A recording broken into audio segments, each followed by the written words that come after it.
Ladies and gentlemen, you are tuning in to us from S.STREET Media. Who are we? We're the infamous It's the Chip Over Radio Show, an alternative means of psychedelic masturbation. Hey, everybody. For you Brooklyn, Queens people, it's us once again. I know usually you see us on Wednesdays, but we kind of changed it up, and now we're here on Slutty Sundays. Well, that's after Christ and whatnot. So people always—I don't know why people want to contact me when I'm just about to go on and whatnot, but they're gonna have to wait a minute and whatnot. So what's going on, everybody? Welcome to Triple Radio Show at Street Media, Brooklyn, Queens. And, this is Triple Radio Show, and, what we talk about. We talk about everything from sex, drugs, entertainment, and politics, all wrapped in one thing. That is what we do here. And it's good to know it's rainy out and whatnot. And I know I have to go ahead and get my guests, but they're going to have to wait a second and finish talking. So, yeah. So of course, it's usually me and a bunch of people, but we got a couple of people. It's just me and one other person. Derwin is the name. Big Will is the game. Everybody, do you remember this man here? Crazy and unusual Hardy Brooklyn. He is back. Oh, he is not set up yet, but he will be. And we'll find out what's going on with him. And Jen, of course, Jenna G is not here. She's in Vegas. I'll be joining her soon up in Vegas. Hope everything is going on with everybody. And there's so much going on out here. A lot of things going on. And it's just nice to do things a little bit different on the different nights. A little bit easier, slow it down. We're cooling out and whatnot. So everything here is definitely just a tad bit different. So here on Trip of a Radio Show, we definitely get busy on here. And just because it's Sunday doesn't mean that we're not gonna get crazy. We're still gonna get crazy and still talk our talk and whatnot. And you'll find out more about us in a few minutes. So just definitely for the time we're on here, please enjoy yourselves, and just get ready to listen to the craziness of the Trip Over Radio Show. So we're gonna go ahead and introduce my cohort. He's been out of commission for a little bit, but he is back. So everyone doesn't have to ask me, who is that crazy white man that be on your show? And I know everybody wants me to talk with my mask down because it just sounds more bassier. You know how I feel about my damn teeth until they get fixed. So, but all right, I'll just try to stay right here so then people don't have to look into my mouth.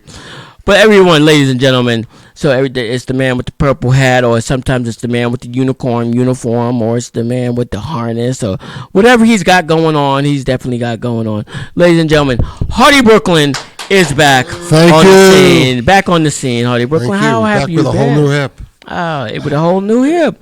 How does that feel when you're having hip surgery? What is that like? What is it like? Yeah.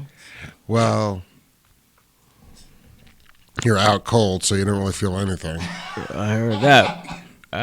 When you come to, like, they had to stretch my right leg out to make it the same as the other one, so it's now almost an inch longer, so there's a lot of stretching going on and a lot of tearing and pain. Oh, wow. Like that kind of pain. Ooh, that sounds painful. Shoot. But now my legs are the same length. Oh, all right. So you don't have to walk with that awkward limp that you go. It's all gone. All right. What's the healing time? What's the turnaround time of healing? For total healing, it's about a year. Damn. It'll be better, progressively between now and then. Does it affect your fuck action? What kind of advice did the doctors tell you? You can't shift this way. You can't do any special positions. Is everything just one motion? With the hip I got and the surgery I got, there's no restrictions. All right, that's what I'm talking about. Yeah. I think I ain't nothing wrong with my hip, So that's good. But I'm glad that you see you're back on the scene and whatnot. So but you haven't missed really too much here on the Trip Over. We're still a crazy old bunch of folks up on here. And got a guest over there, but he's not going to. I don't think he's going to be on air. Darwin is here. My mellow, all the way up from Boston, Massachusetts. and he's up here doing some work. So he said, "Let me just drop through on the trip over, see what y'all doing." So we are happy that you're here live and direct, so you can get to kind of see what we're doing and whatnot. So this is how we kind of flow through the show up here. So we're gonna go through a little trippy news, and in case you don't know what trippy news is, trippy news is these articles and different stories that we find from different vast of space and time that you probably won't see on normal. That are buried. That are important but buried. Important but buried. Perfect description. Yeah, they're definitely not gonna see them on its medium terrestrial stories. So we have to actually dig for these stories in the world of drugs, the world of sex, and other things in between and what in the world of reality. Yeah, absolutely. I'm just saying. So one of the things that we're going to really lead with, I was going to lead with something else, but I'll lead with this because I just recently saw it. Are you familiar with Billie Holiday? I am not familiar. I was not familiar until I just read that. Oh, a story, or you just never heard of Billie Holiday? No, the story I did not familiar. I've heard of Billie Holiday music. Okay, so yeah, and I don't think a lot of people from this generation, this new generation, would know anything about Billie Holiday. But Billie Holiday is a. But I'm the same generation as you. Well, yeah. Well, we're not talking about you. That's what we're talking about. This young generation that's existing now, taking over the world. These young cats are not gonna know who Billie Holiday is, or like a Nina Simone, or anyone like that. But for those who are, 50s, 60s, 70s, maybe even the 40s, but most definitely 50s, 80s, 90s, 50s and up, will definitely know who Billie Holiday is. She's a famous jazz singer. She had a lot of great hits, Drug addict. No, it's not judgment about being a drug addict. Nobody's but the thing about that is that's what media wants you to remember her first as, and that's not the case. But they need to start prefacing every drug story as drugs are good. No, that's not what we're doing. But the thing about it, but the thing about it that where certain people of different races are unsympathetic with is that's the narrative that they want to put out first as it relates to our people, is that we're a drug addict. Whether it's Whitney, whether it's Billie Holiday, or anybody of the such alike, that's their first thing that they want that media is to project of us, is that we're a drug addict or a drug user, and that's not the right narrative. That's not, especially if you don't know their story. It's a manipulative. So if you get the chance, recently I just watched Hulu, if you got Hulu, and they have the story of Billie Holiday, the United States versus Billie Holiday, and once again Billie Holiday, famous jazz singer, and she's famous for certain hits, Good Morning Heartache, Strange Fruit, and those are the ones I know. She's singing a lot of other songs out there. Hey, Jen is sending me messages out from Vegas. That's nice to know that. So just kind of bring you up to speed. So Billie Holiday, of course, like I said, jazz singer. 1939. She was really out during the late 30s, early 40s, 50s, and stuff like that.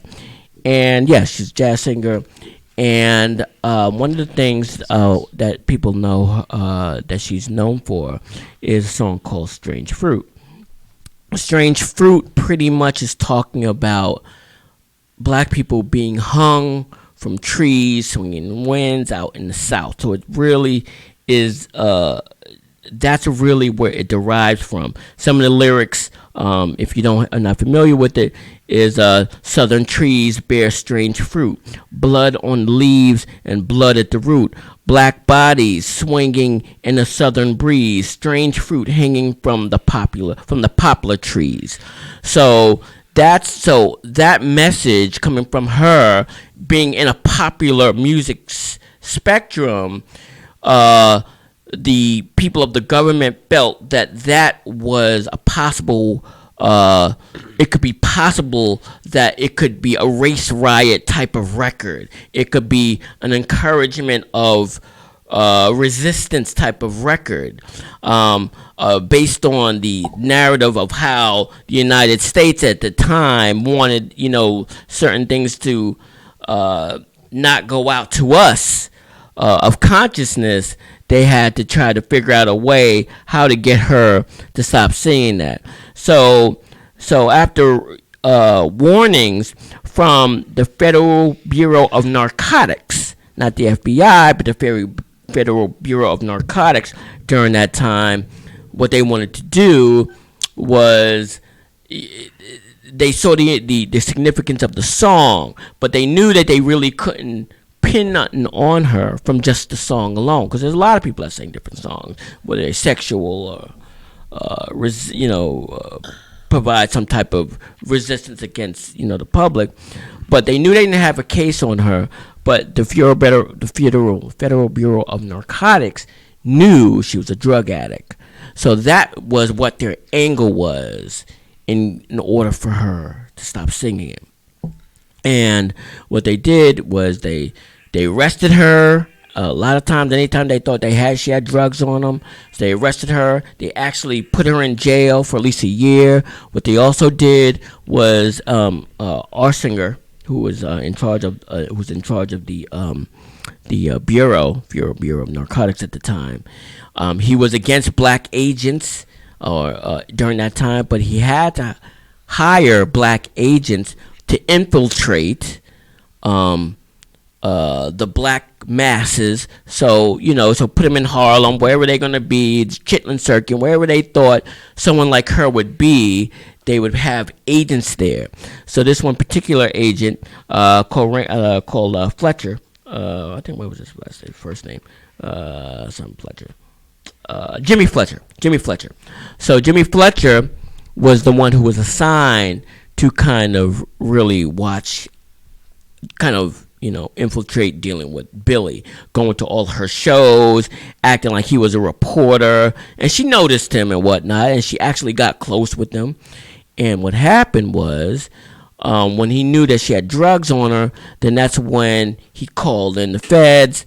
They come and arrested her. He came in with the feds, and she's like, "Wow, brother." Well, that's not, I'm sure that's not what she said, but she was like, "Wow, so I trusted you. I let you in my cipher. I almost kissed you, and this is what this is about." Yeah.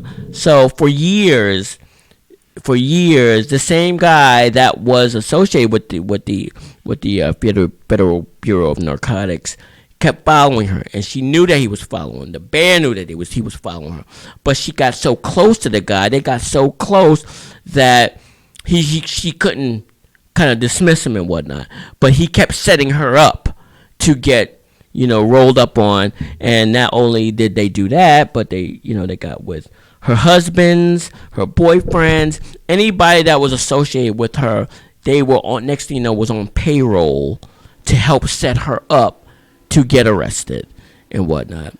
And it was really crazy that the person that was assigned to deal with her, Fletcher and Billy, actually kind of fell in love with each other and whatnot.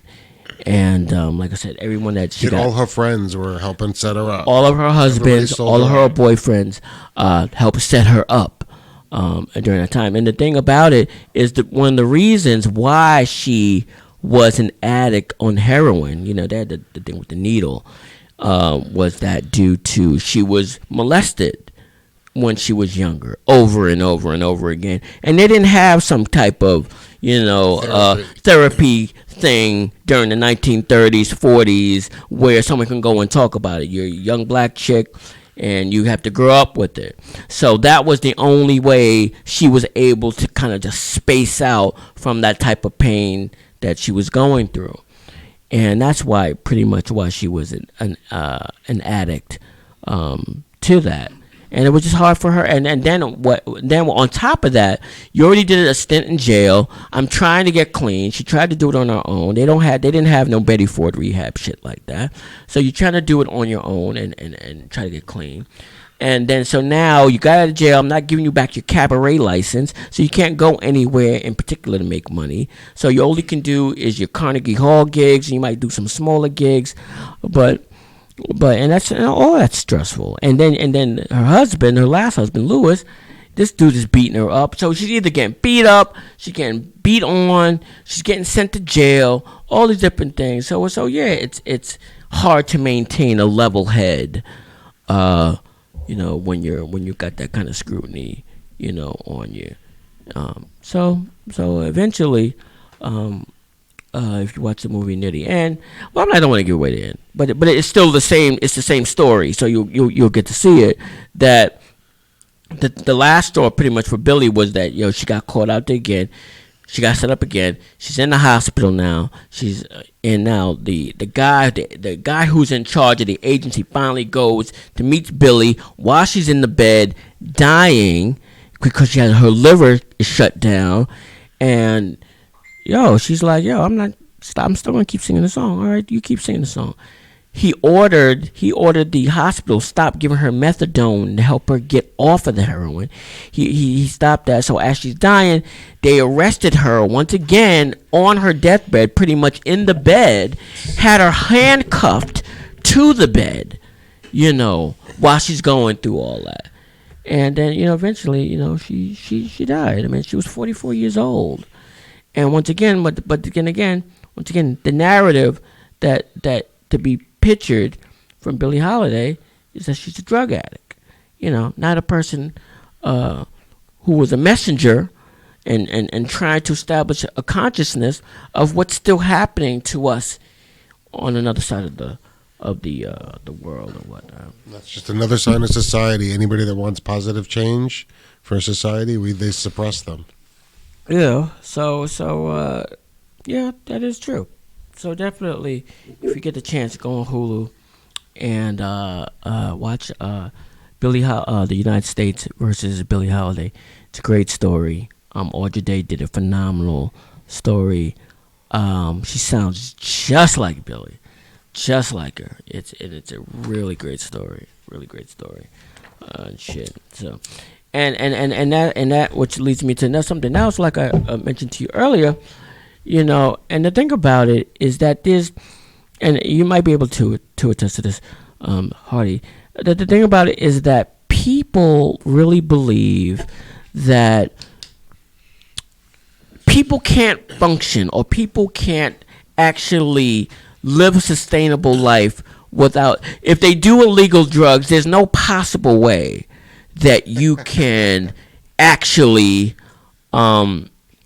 function in normalcy. I'm proof of that. You have to come closer. What did you say? I'm proof of the opposite of that. I mean, I functioned in my world. In my previous career, I did a lot of technology consulting in the power generation world, and I do a fair amount of illegal drugs on a fairly regular basis. And the reasons for people's use, it varies. So as in Billie's case, it could just be, like I said, she went through something traumatic. It's the only way she knows how to deal or veg out from that. Other people, it's just certain pressures. Some people just like doing it, and they all are able to sustain a normal functioning life. And what amazed me is how many meetings I was able to go to on those said drugs, and nobody would even notice. I mean, I went to like major meetings with government officials on said drugs, and they'd be like, "Oh, is your stomach okay? You sure everything's okay?" And I'd be like, "Yeah, everything's fine." As everything's fine as they melted into the table. Right. So we are actually are going to come back with this. We're going to go with the book that I have and a few other trip over stories and whatnot. So we'll be right back. It's the Trip Over Radio Show on Alternative Means of Psychedelic Masturbation. Your boy Will B.K. Hardy Brooklyn. We'll be right back, and don't go too far. Thank you.